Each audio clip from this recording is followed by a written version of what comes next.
Okay, good morning to everyone, and thank you for joining us for this Shur on Pareshat Shavua, Pareshat Pinchas.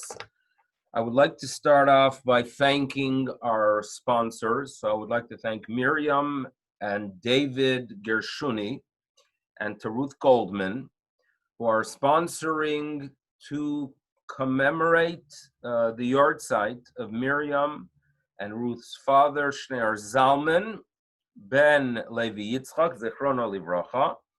The actual yahrzeit is Tuesday, the 15th of Tammuz.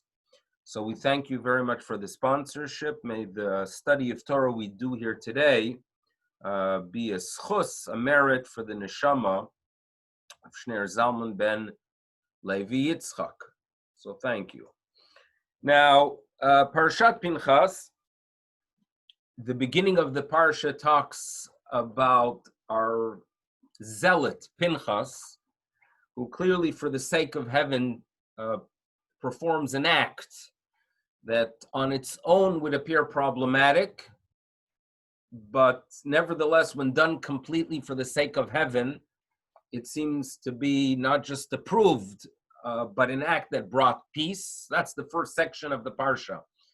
And as you recall, there was an attack on the people of Israel, a verbal attack by Bilam. The Almighty protected us from the curses of Bilam. However, Bilam also gave advice, and he noted that, listen, if you want to really hurt the Jewish people, when they are doing what they should be doing, you're not going to succeed. If you, on the other hand, tempt them and have them going against the will of their creator, then you'll have a chance to hurt them. So therefore, Bilam suggested that these young women should be sent to entice the children of Israel. And the violation of the law would not just be the sexual violation, but these were women that came with a pagan agenda. So this was a significant downfall for our ancestors in the wilderness. And a plague killed many, unfortunately, and that plague came to an end due to the commitment and the actions of Pinchas. And that's the beginning of this week's parsha. And after that, we have a census. There's a census. This is a census that in many ways is preparing them for the entry into the land of Israel, because they needed to know their numbers, and they started working out areas of inheritance in ancestral land. So that is what the parsha talks about.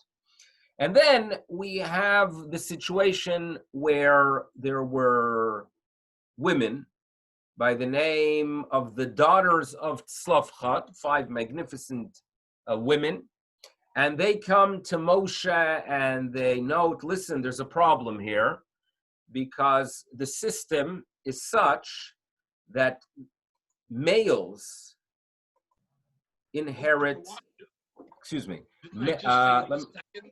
hold on one second, mute all. Males inherit, not females. And the daughters of Tzlafchat say, what's our status?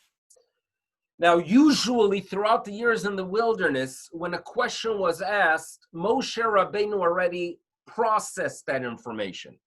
In other words, in every other situation, when a halachic question was asked to Moshe Rabbeinu, he would have the answer. And the reason he had the answer was because he studied information from God Almighty, and he analyzed all scenarios of that information, and therefore he was able to provide an answer when someone would walk over to him. It's noted that there was a great Torah scholar in the land of Israel by the name of Rabbi Yosef Shalom Elyashiv, Rabbi Elyashiv. And when he, for many, many, many decades, he would study alone in the Shtibalach, in one of the shuls of Mea Shearim. And when people would tune into his learning, his style of learning was that he would learn something, and then immediately would ask himself all kind of different questions. In other words, he would imagine, after learning some area of Jewish law, he would imagine all the different questions that he could be asked, and he would come up with answers. And therefore, later on, when Klal Yisrael turned to him for guidance on many halachic issues, there was barely anything new, because he himself already addressed the issue when he studied it.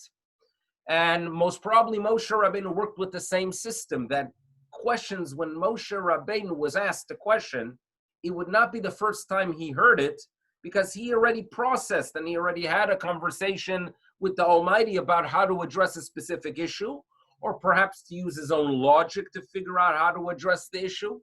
Moshe Rabbeinu having to turn to someone and say, you know what, I need to ask a higher authority, this was not common.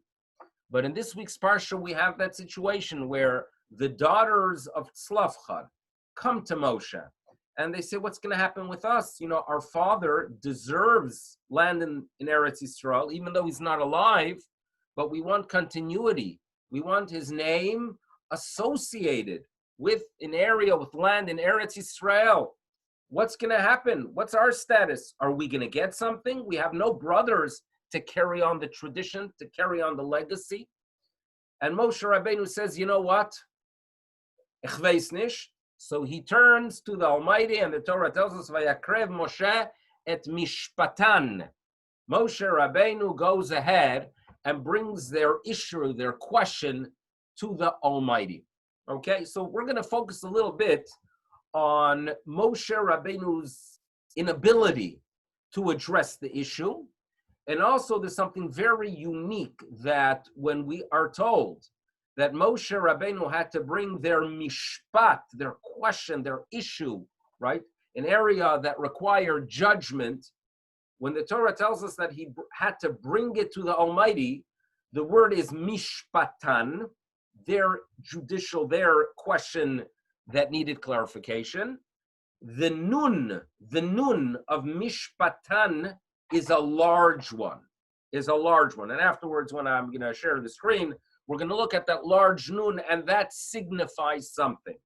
So what we're going to be talking about today is why the nun of mishpatan that is shared with us in the context of Moshe Rabbeinu, not knowing how to address this issue, why is it a large nun? Meaning it seems to be that the nun, the letter nun, has some kind of significance. So that's going to be our question. Now, as you know, our ancestors, when they were given the Torah, they were supposed to drop all pagan cultures and pagan practices, make their way into Eretz Yisrael, worship the Almighty, and remember that this God, the God of Israel, for him the sacrifices and these practices that are done in temples are not a goal, but a mean.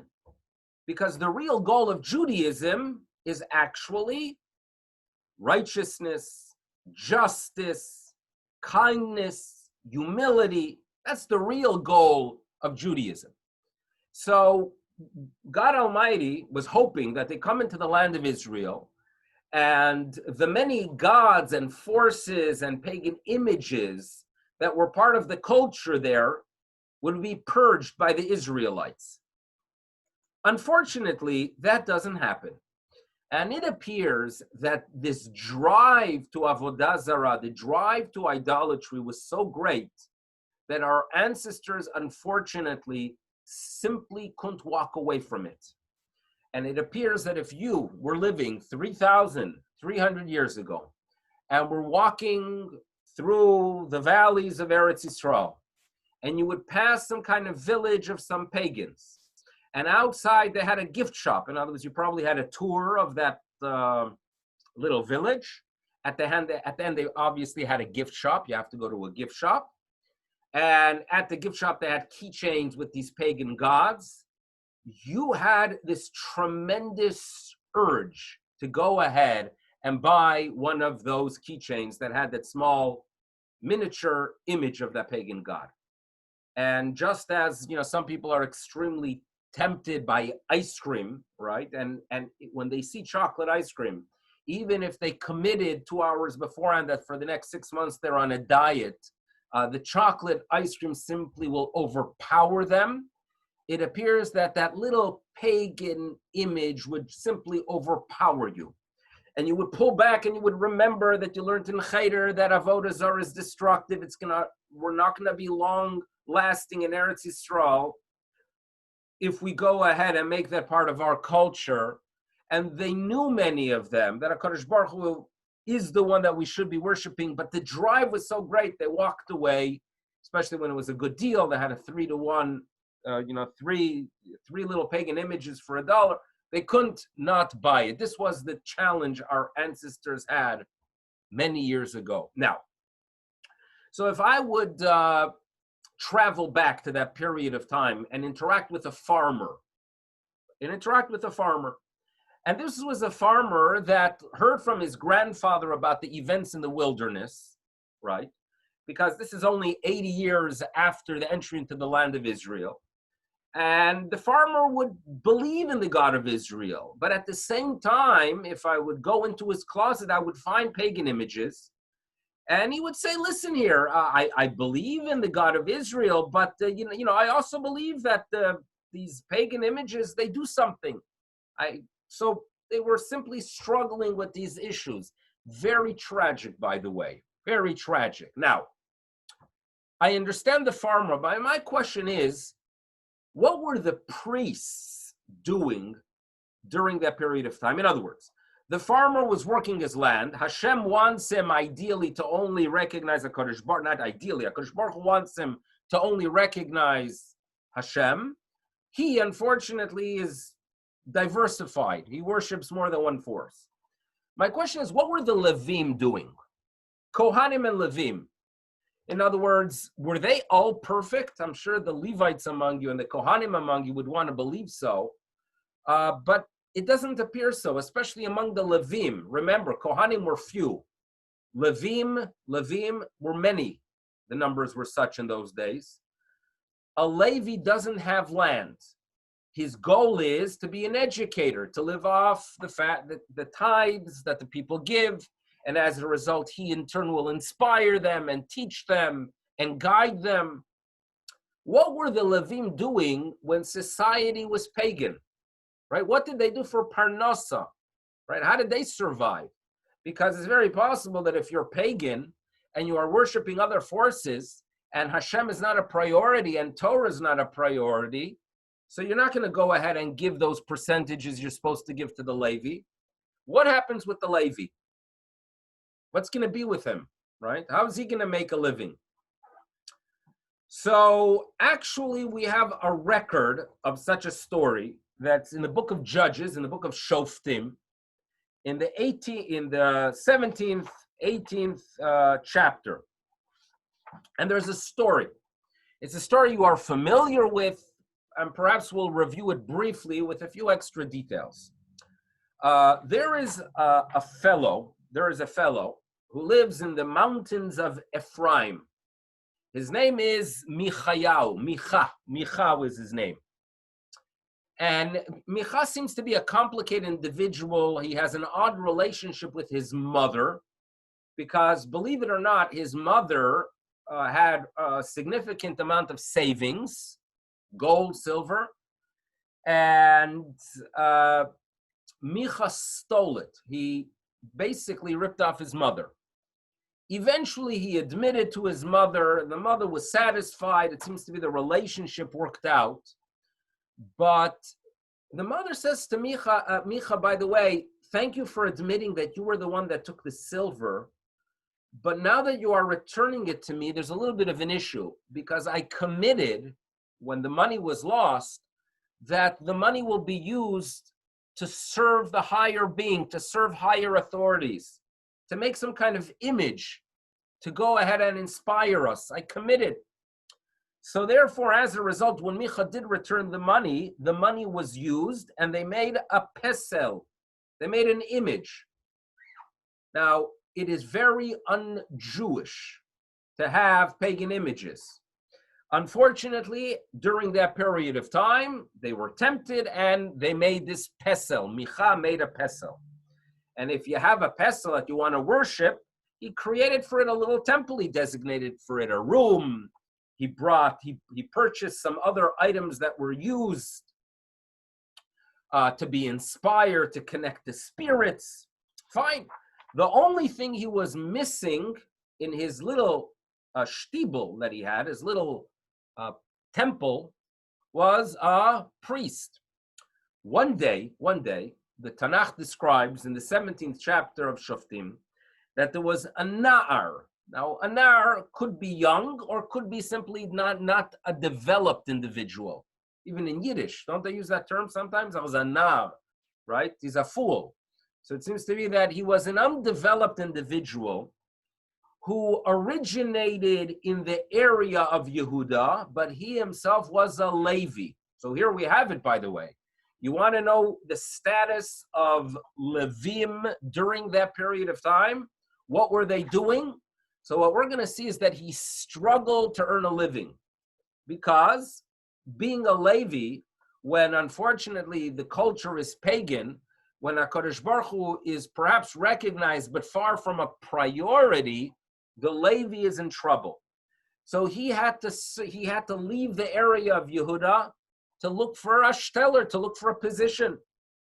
Now, he arrives in the house of Micha, of this fellow, and when Micha recognizes that he's a Levi, so he says to him, you know what? This is amazing. I need a priest for my pagan shtibel. You're suited for it. Can you be my priest? My salary is not great. The Tanakh describes the limited benefits and salary that was given to the Levi, but you need a job, so he took a job by him. Okay, so here we have it: a Levi working in a pagan, basically a miniature, small shtibel pagan temple. Now, during that period of time, the tribe of Dan is going through difficulty. The tribe of Dan was originally supposed to settle in northern Israel. That didn't work out. And therefore, they settled, and this is already in the early years after they entered, they settled in an area in Gush Dan. Isn't that a coincidence? Gush Dan, or Tel Aviv. So the Danites, which, as we know already from many sources, their commitment to Judaism, their commitment to true Torah values was lacking. They settled in the area that starts in Beit Shemesh towards Tel Aviv.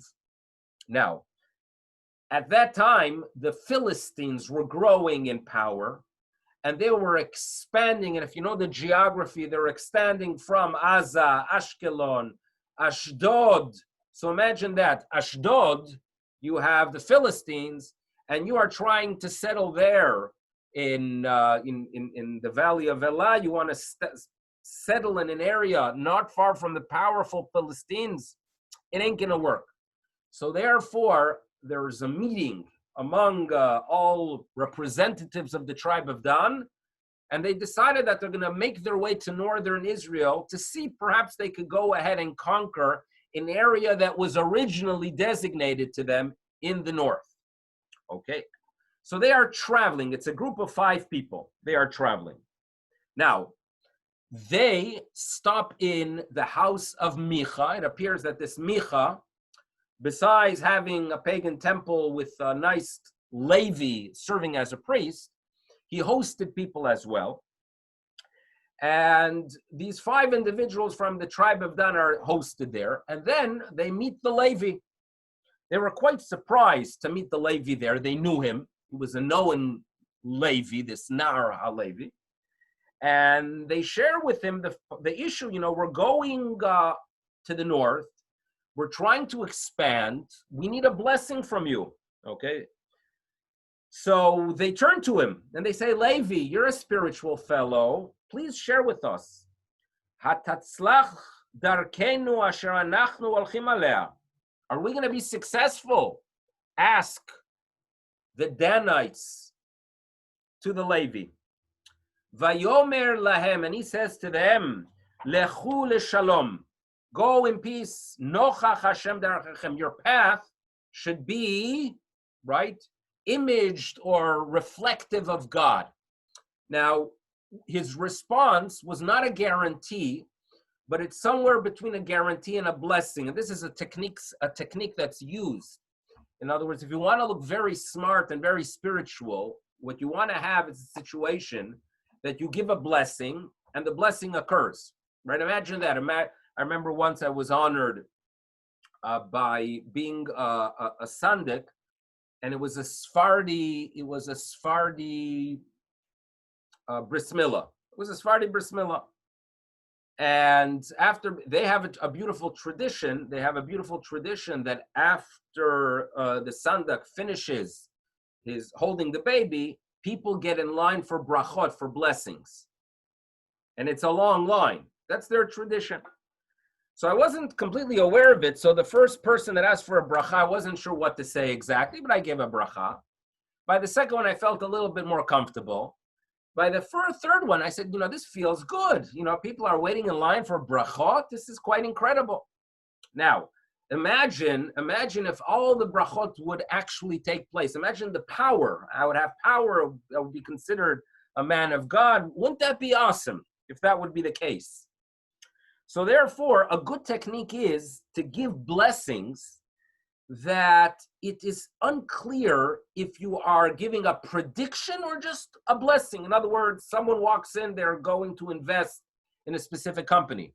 And I say to them, be matzliach, be matzliach. One way to understand it is, should be successful.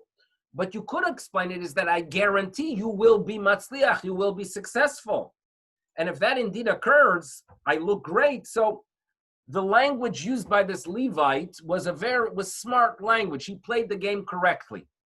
Okay. Now, these 5 individuals from the tribe of Dan go to northern Israel, and they realize that they come to an area called Laish, and they realize that they're going to have no issue at all conquering the area because the locals there had no alliances.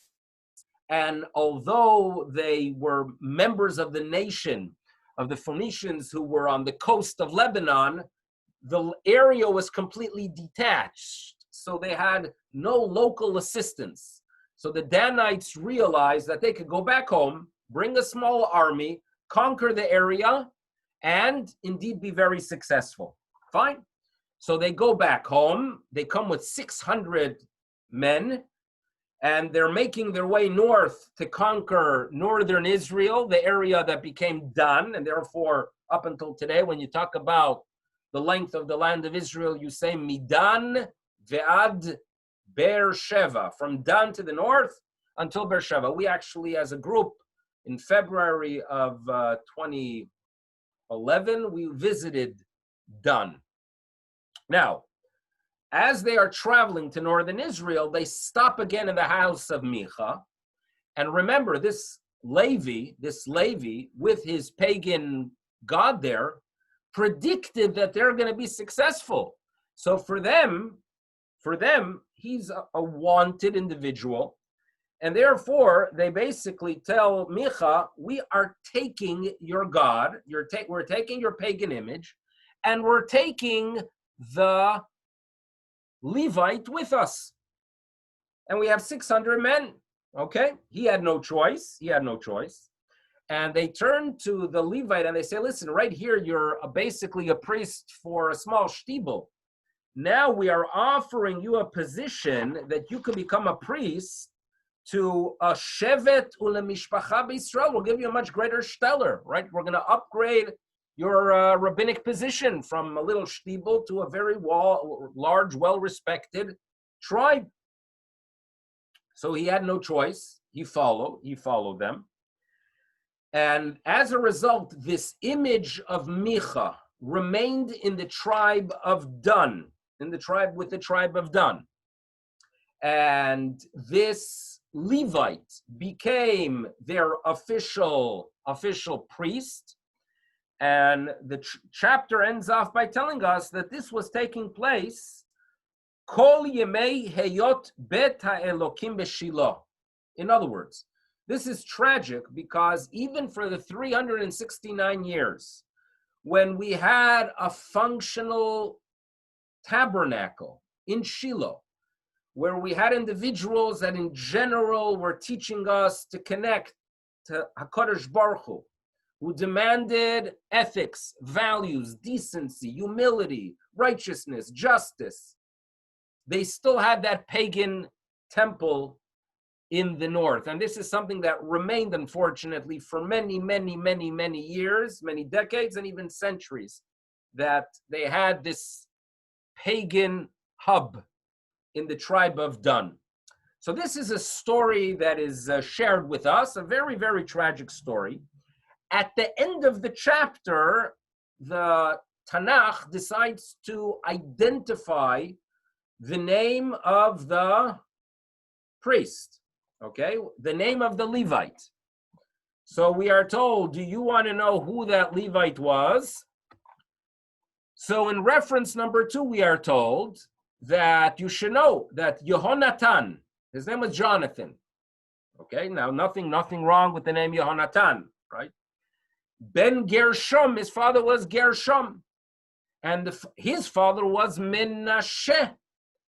So we are told that this Levite, who originated in the house of Micha, who took with him this pagan image up to Dan, who banav, he and his children, hayu kohanim, they were kohanim, leshevet hadani, to the tribe of the Danites, ad yom galut, okay, until the day of the exile. So you have it, Yehonatan ben Gershom ben Menashe, who banav, hayu kohanim, were priests, leshevet hadani, ad yom galut, until the days of the galut of the Aretz. Fine. Now, what's interesting to note that in Tanakh, when the word Menashe appears, the nun, it's not a large nun as it came out in this PDF, but it's what's known as an elevated nun. The nun is not really aligned with the other 3 letters of the name, but the nun is above it. And the rabbis have a tradition, and it's a very logical tradition, al pi pshat as well, that Yehonatan's grandfather's name was not Menashe, but rather it was Yehonatan, the son of Gershom. So our pagan priest, the Levi, who unfortunately led, right, a pagan temple, was Yehonatan ben Gershon ben Moshe. And yes, it was Moshe Rabbeinu's grandson who was this Levi. And in the text itself, if you go through the chapter, there are many hints that he is basically a descendant of Moshe. But it appears that we wanted to some extent honor Moshe by concealing his name to some extent, and therefore the nun was added. So therefore, Yehonatan ben Gershon ben Menashe, the nun is added not completely, but it's hanging above the rest of the word. Now, you ask yourself, wait a second, how does that happen? Right? Everyone talks about yichus. You know, we always hear about people walking in and you say, you know who his grandfather was, right? You know who his great-grandfather was. He's a descendant of, the Chacham Tzvi, descendant of the Baal Shem Tov, right? Everyone walks around with yichus. Imagine the yichus of being a grandson of Moshe Rabbeinu, and you turn into a pagan priest, and not just a pagan priest, but the pagan priest, because Pesel Micha, this image of Micha that landed up in Dan, is in many ways the symbol of how destructive, unfortunately, our ancestors were in Eretz Yisrael. How on earth did that happen? What went wrong? So there's a statement in the Talmud that when the members of the tribe of Dan interact with this Yehonatan, they were shocked as well, and they said, give out. You know, you're a grandson of Moshe Rabbeinu. What are you doing in this industry? Amar lahen. So the Talmud shares with us that Yehonatan, the grandson of Moshe, tells these representatives of the tribe of Dan, Kach mekubalani. I have a tradition, mi bet avi abba. I have a tradition that dates back to my grandfather, my father's father Moshe. What was the tradition? Le'olam yaskir adam atzmo la'avodah zarah. A person should always rent himself out to avodah zarah, ve'al yitztarech lebriot, and that is better than needing the kindness of people, meaning living off others, having a position where your salary comes off from others. That is terrible. That is terrible. You depend on them. They control you. They could act nasty. You can't say anything because after all, they're paying your salary. It's a shreklach. It's a terrible thing. And therefore, Yehonatan says, I have a tradition that it is better to rent yourself to an avodah zarah than relying on others. Now, the problem is he misunderstood this quote from his grandfather, because Savar Yonatan understood it to mean that it is better to rent yourself to work, to get a job in avodah zarah mamash. He thought that that was the meaning of this teaching. Velohi, but that's incorrect. He got it wrong. Ela, the word avodah zarah, now the word avodah zarah literally means a foreign work. We, in general, apply that term of foreign work to worshiping a foreign god. But when Moshe Rabbeinu taught it to his children and to his grandchildren, what he meant was avodah shezaralo. It is better to do something that is foreign to you, that is unnatural.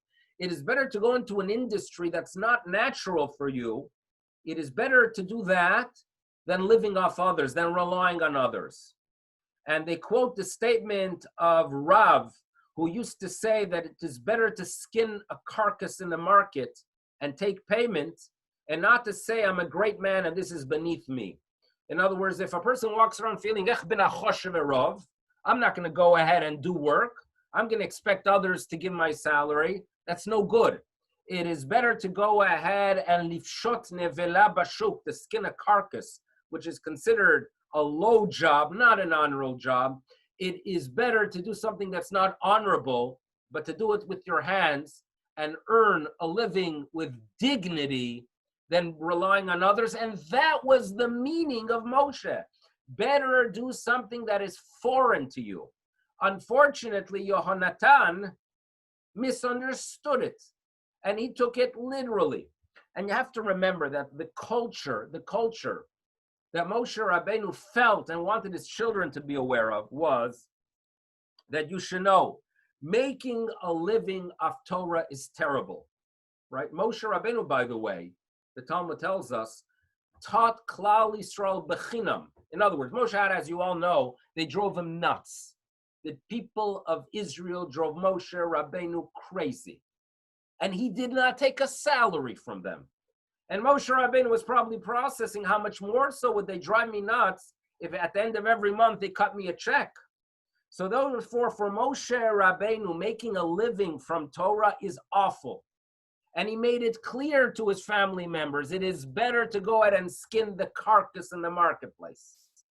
But it appears that that attitude, unfortunately, was misunderstood by the grandson, and he became a priest to Avodah Zarah. This is what the Talmud tells us, a tragic story. It tells us a little bit about Moshe's way of thinking. It tells us about the state of our ancestor and how tragic it is. But I want to focus now on one thing. I want to focus on the nun. In other words, there are two interesting nuns that make their appearance here. One of them is in reference number 1, as we started off in the beginning of the class, that when Moshe Rabbeinu was asked a question that related to settling Eretz Yisrael, and he wasn't sure what to do, right? He wasn't clear. It was beyond him. The issue was beyond him. So he had to bring their question, the question of the daughters of Tzlavcha to God Almighty. And the Torah tells us he had to bring mishpatan. And as I mentioned, the nun is a big nun, a big nun. And so too, when we study the tragic story of Yonatan, and we want to mention Moshe, but we want to conceal it to some extent. So a letter is added to Moshe Rabbeinu. It is again the letter Nun, the Nun. What is it about the Nun that Moshe Rabbeinu, when he gets to his Nuns, that we have some kind of problem? So there's a nice vort from the Gaon of Vilna. The Gaon of Vilna points out the following. We've been taught that there's such a concept of developing and growing on 49 levels. We talk about it often during the Sphira, that you grow, you become a better person, you mature, you have a better understanding of yourself, of your responsibility. 49 steps until you reach level 50. And we are taught that no one really reaches their 50, meaning the max you could get is 49. And the real 49er in our tradition was Moshe Rabbeinu. He maxed out. Other prophets and other spiritual guides, they reached the 48. Moshe Rabbeinu reached the 49. And it's interesting to note that the Talmud provides for us a list of the prophets of Israel, and the number is 48. So Moshe is one more than them. And therefore the Gaon of Vilna notes that the verse that we say in Eishes Chayil that appears in Mishlei, that we are told, Rabot Banot Asu Chayil, that many daughters, right, did tremendous things. They did Chayil. So the Vilna Gaon points out that the numerical value of Chayil, Chet, 8, Yud, 10, Lamed, 30, is 48. Meaning many people did Chayil, did tremendous good things. They reached 48. But you, Moshe Rabbeinu, says the Vilna Gaon, V'yu ve'at alit al kulana, you reach number 49. Fine, it's a cute vort, nice vort. But the concept is Moshe Rabbeinu reached a level that no one else did. But he didn't reach 50. And 50 is beyond him. And you have to know, in Judaism, when a person tries to relate to those things that are beyond him, it's failure. You fall. There's a nefilah. Don't try to get your 50. You know, it's a problem sometimes that they have these lectures and books that talk about you could do whatever you could do. You know, there's who is it, Robbins, I forgot his name. And people read about Steve Jobs and they want to be the next Steve Jobs. And everyone thinks that, you know, all you need to do is read a book and watch a few videos and go to a few conferences and you're pumped and you can go into your industry and you'll become a multimillionaire and successful. It's not so, right? There are areas that beyond us. And the problem is that sometimes people don't focus on the things they should be doing and they could be doing and could be achieving. And they think about the 50, about those things that are beyond you, right? That's not your mission. It's not what you could achieve. And that's fine. Focus on what you're supposed to do. Focus on your 49. Focus on your development. Your 50 is beyond you. Your 50 is beyond you. And it's the downfall. It's your nefilah. And ashrei, by the way, there's no nun. Nun is that downfall. When you try to focus on that thing which is beyond you.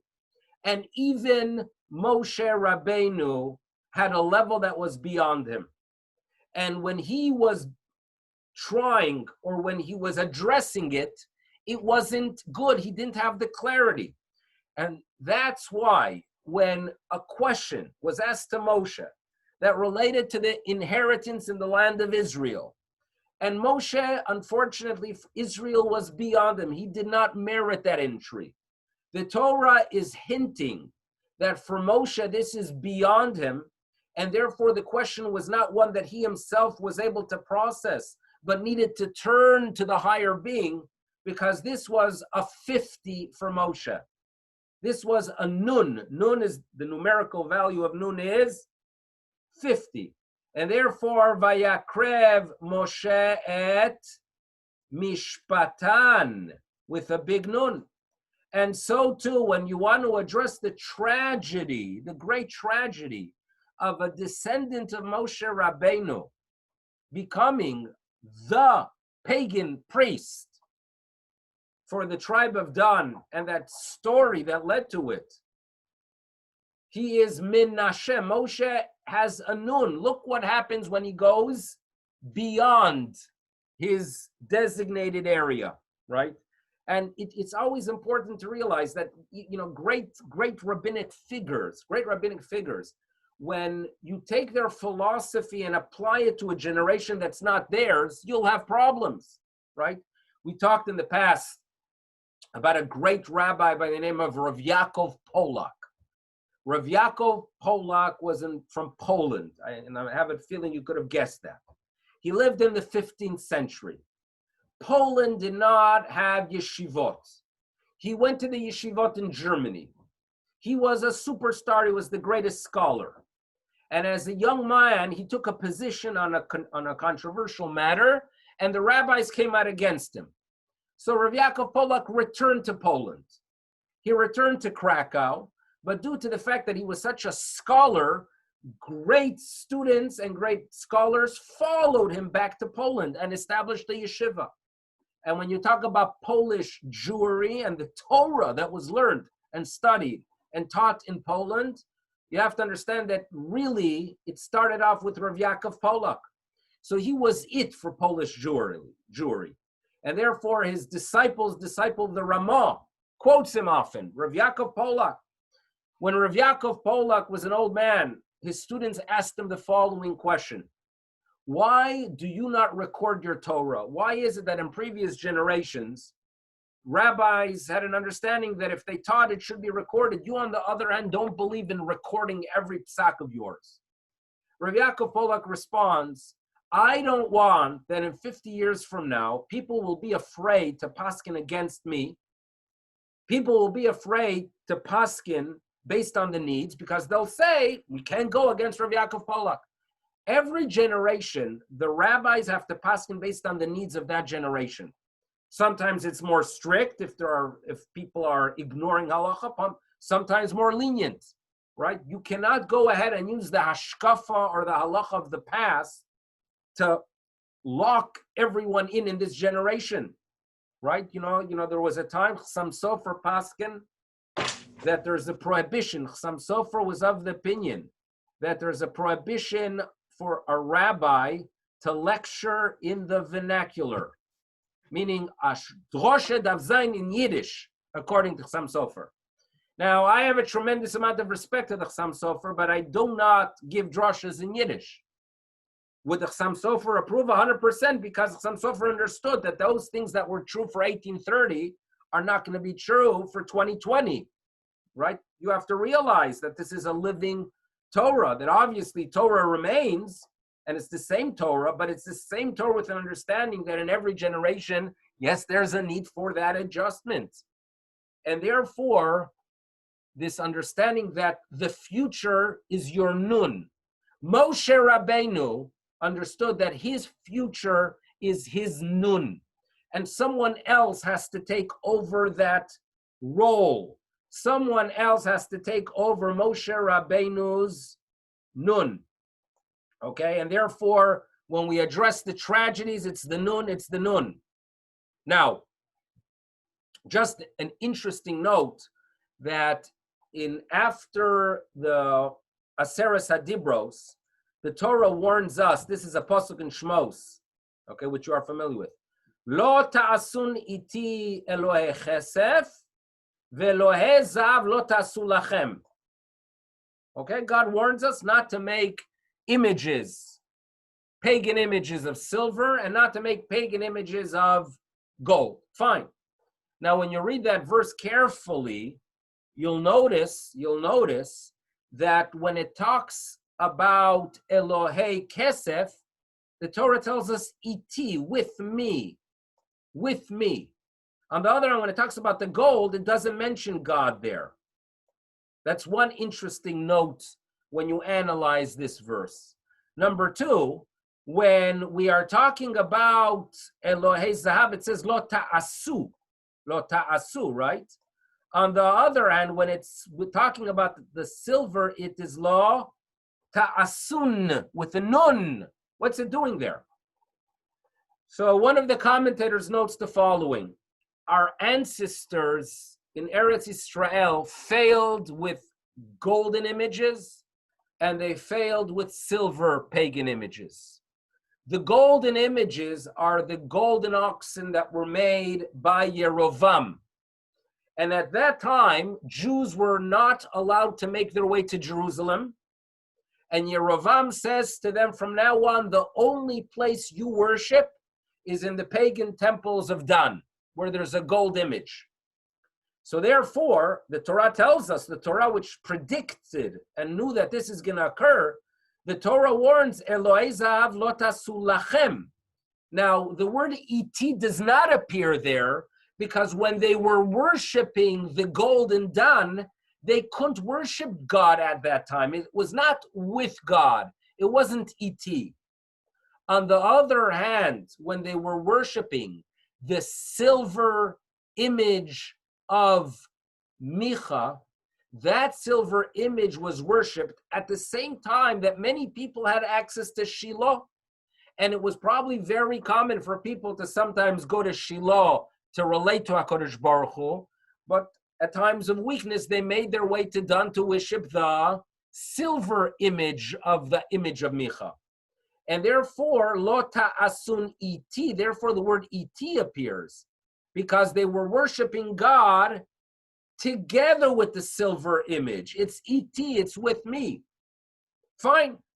But what's interesting to note is that when it was talking about the kesef, the silver image of Micha, that there was a Levite who served as a priest, a descendant of Moshe, the Torah adds there the nun, the same nun.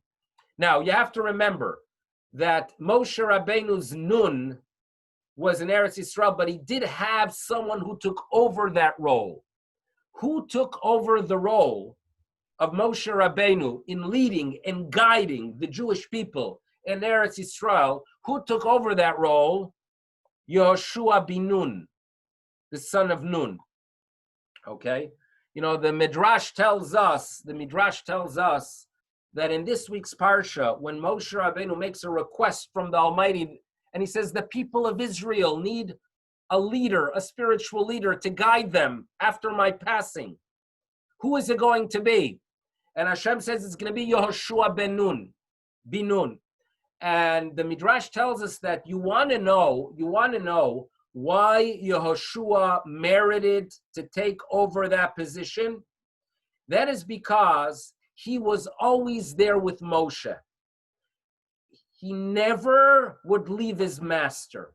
And that's how you acquire Torah. And the Midrash compares it to picking figs. It appears that when it comes to the harvest of apples or oranges, you come at a specific time and you pick your apples and you leave.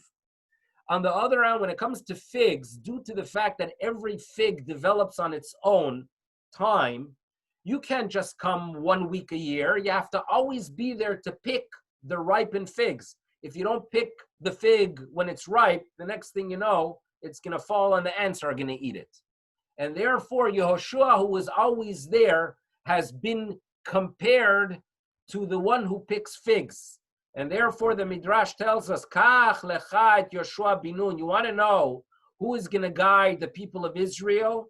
Yehoshua bin Nun, and that will fulfill the verse, the Notzer Te'ena, he who guards the fig tree, Yochal Priya, he is going to be the one that will eat its fruits.